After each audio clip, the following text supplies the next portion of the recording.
ইটভাটার কালো ধোঁয়া থেকে নির্গত মিথেন, কার্বন ডাই অক্সাইড ও নাইট্রাস অক্সাইড পরিবেশ ও মানব স্বাস্থ্যের জন্য মারাত্মক ক্ষতিকর। এসব গ্যাস বাতাসে ছড়িয়ে পড়ায় শ্বাসকষ্ট সহ নানান জটিল রোগে আক্রান্ত হওয়ার ঝুঁকি বাড়ছে। এই দূষণ কমাতে ব্যতিক্রমী উদ্যোগ নিয়েছেন ঠাকুরগাঁওয়ের MA-BRICS-3 ইটভাটার মালিক আরিফুল ইসলাম জুয়েল। পরিবেশের কথা বিবেচনা করে তিনি তার ইটভাটাকে আধুনিক ও পরিবেশ বান্ধব ভাটায় রূপান্তর করেছেন।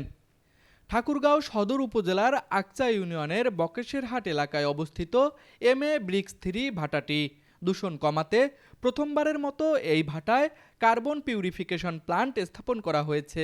পরীক্ষামূলকভাবে চালু হওয়া এই প্রযুক্তি থেকে ইতিমধ্যেই সুফল পাওয়া যাচ্ছে বলে জানান ভাটার মালিক।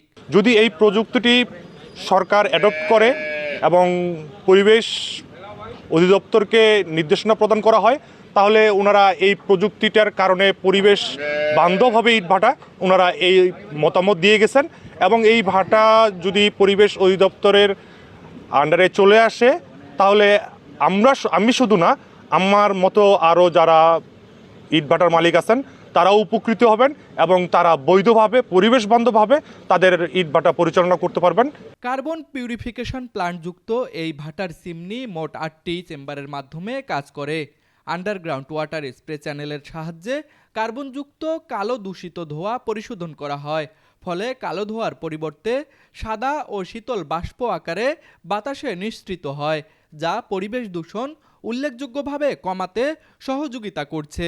আমাদের বর্তমান বাংলাদেশের যে ভাটা ব্যবসার যে অবস্থা, ভাটা যেভাবে অবৈধ ঘোষণা করছে সরকার পরিবেশ রক্ষা করার জন্য, পরিবেশটা অনেক খারাপ হয়ে যাচ্ছে কার্বন নিঃসরণের কারণে। ঠাকুরগাঁয়ে প্রথম জুয়েল একটি অনেক বড় উদ্যোগ নিয়েছে। সিপিডি পদ্ধতির মাধ্যমে ভাটায় যে কার্বন নিঃসরণ হয়, এই নিঃসরণটাকে রোধ করে জিরো কার্বন করে ব্যবসাটাকে সে এগিয়ে নিয়ে যেতে চায়।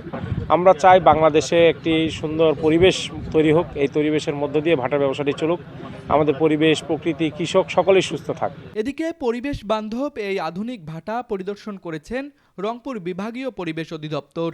পরিদর্শনকালে অধিদপ্তরের কর্মকর্তাবৃন্দ ভাটার বিভিন্ন কার্যক্রম ঘুরে দেখেন। ধোঁয়াটা যদি আমরা ফিল্টারিং করতে পারি, ফিল্টারিং করে জিরো কার্বনে সাদা শীতল বাষ্পে পরিণত করতে পারি, তাহলে দেখা গেল যে এই যে পরিবেশের যে ক্ষতিগুলি হইতো, এই যে আশপাশের কৃষির ক্ষতি হইতো, গাছপালার ক্ষতি হইতো, এরপরে আপনার ওই যে পশু পাখির বাসস্থান ঠিক থাকতো না, এরপরে মানুষের বিভিন্ন রকমের রোগ তৈরি হইতো এটার থেকে।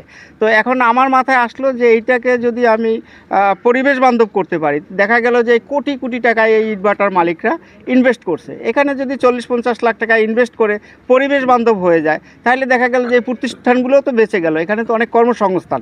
পরিবেশ রক্ষায় এ ধরনের আধুনিক ও পরিবেশ বান্ধব ইটভাটা গুরুত্বপূর্ণ ভূমিকা রাখবে বলে আশাবাদ ব্যক্ত করছেন পরিবেশ অধিদপ্তর সহ সংশ্লিষ্টরা।